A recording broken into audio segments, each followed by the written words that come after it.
साथियों, ATN super class Gorakhpur में आप लोग का स्वागत है।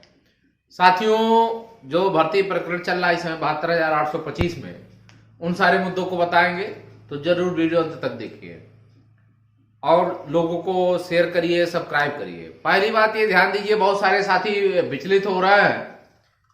पहला पॉइंट ये कि आखिर में कुछ लोग कह रहे हैं कि 12,091 के संबंध में क्या आ सकता है।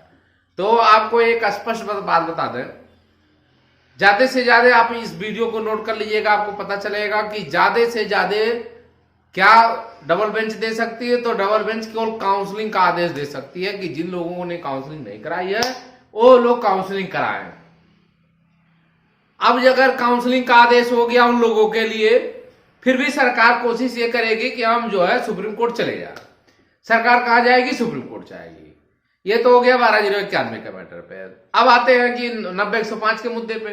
90-105 के मुद्दे पर जब हम वहां पे 13 तारीख को सुनवाई में उपस्थित थे और खरे साहब ने बहस किया, तो उस समय निकल करके यही आया कि अगर आपका हाईएस्ट मेरिट बेटर देन 12,091 है तो आप अभी तक इस सीट लिस्ट को चैलेंज क्यों नहीं किए। आपको इस लिस्ट को चैलेंज करना चाहिए कि अगर ये लिस्ट बनी हुई है और आपका नंबर ज्यादा है तो आपको जो है क्यों नहीं शामिल किया गया। तो ये चैलेंज कहां होनी चाहिए थी? ये चैलेंज सुप्रीम कोर्ट होनी चाहिए थी। क्यों? क्योंकि ये लिस्ट जब सुप्रीम कोर्ट में ही उस समय 2016 में जब चीफ जस्टिस दीपक मिश्रा जी थे, उसी समय ये मुद्दा उठा और उसी समय इस लिस्ट को चैलेंज करनी चाहिए थी। लेकिन दुर्भाग्य था कि जो लोग वहां लड़ रहे थे, अगुवाकार थे, वो सब याची राहत लेकर के नौकरी कर लिए 1100 में और ज्यादातर नौकरी पा गए। तो आपके लिए कोई लड़ेगा तो है नहीं। जिन लोगों का नाम 12,091 में था वो लोग जो है वंचित हो गए, वो बाद में लड़ने लगे। बाद में भी लोग लड़े, ऐसा नहीं कि उस समय लिस्ट तो चली गई, लेकिन जिनका नाम था वो लोग लड़े।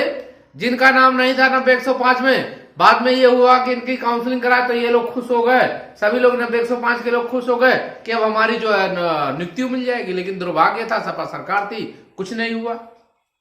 अब निकल करके आता कि आखिर में हम करें तो क्या। तो पहला मुद्दा यह है कि जब ये लिस्ट जो है सुप्रीम कोर्ट में ही हुआ था, बना था, तो इस लिस्ट को सुप्रीम कोर्ट में ही चैलेंज करना पड़ेगा। और जब सुप्रीम कोर्ट में ही चैलेंज करेंगे तभी आपको कुछ राहत मिलेगी। और दूसरी बात यह, सुप्रीम कोर्ट से ही डायरेक्शन लेना पड़ेगा। जब सुप्रीम कोर्ट से डायरेक्शन हो जाएगा तब आपको राहत मिल जाएगी। क्यों राहत मिल जाएगी? क्योंकि 12,091 से आप बेटर हैं। लिस्ट में नाम होने का ये नहीं है कि आपको नियुक्ति या आपको जॉब होने की गारंटी देता, नहीं। बिना मेरिट में आए हुए तो आपसे यदि काउंसलिंग करा करके आपको कुछ आदेश होता है तो पहला आदेश तो हमारा हो जाएगा कि हमारा हाईएस्ट मेरिट है। कब होगा? जब हम सुप्रीम कोर्ट में चैलेंज करेंगे। तो सभी साथियों से कहना चाहते हैं, उन लोगों से पहली दूरी बनाएं जो 90-105 के मुद्दे को शुरू से लड़ रहे हैं, कुछ नहीं किए। अरे वो शुरू से मैराथन चला रहे हैं, आइए डाल डाल के बैठे हुए हैं। दूसरी बात यह है कि बहुत सारे लोग घर बैठ करके आइए डाल देते हैं, जाते ही नहीं है, उनको पता ही नहीं रहा। जो बहुत सारे प्रदेश की बात है, अब तो हमारे पास बार बार फोन आ रहा है, हम यहाँ जुड़ गए, आइए में डाल दिया। अरे आइए हाई कोर्ट में होती नहीं है, हाई कोर्ट का आइए एक्सेप्टेबल ही नहीं है, क्योंकि 69,000 शिक्षक भर्ती से संबंधित हमारे पास वो लेटर है, देख लीजिए कि जो फार्म भराया गया क्या आइए का उल्लेख उसमें है? कहीं उल्लेख नहीं है। जिन साथियों को लगता है कि आइए हम डाल करके खुश है या आइए में नाम है और उनकी बातों को आप विश्वास कर रहे हो, तो हमसे प्रूफ आप ले लीजिए ना। उसमें कहने की क्या जरूरत है?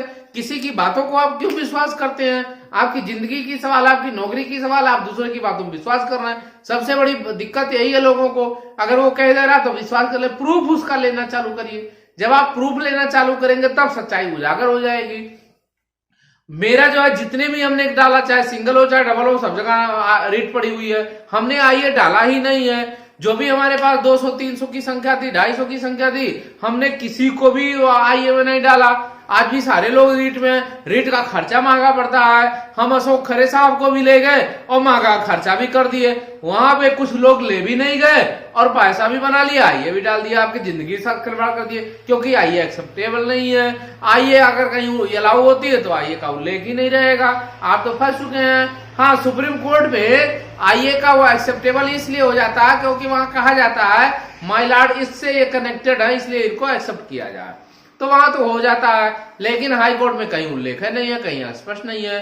तो इसलिए सभी लोगों से कहना चाहते हैं, रीट में जुड़ने के लिए अच्छे से पैरवी करने के लिए या नौकरी पाने के लिए जरूर साथ में आइए, क्योंकि अगर आपको प्रूफ लेना है कि खड़े साहब को कौन रखा हुआ था, तो 12/091 के अलावा अगर 90/105 में पूरे प्रदेश में कोई रखा तो हम ही केवल रखे। मेरे अलावा, मेरे टीम के अलावा किसी ने कोई सुध नहीं लिया कि सीनियर को भी ले जाना और केस जीतना है।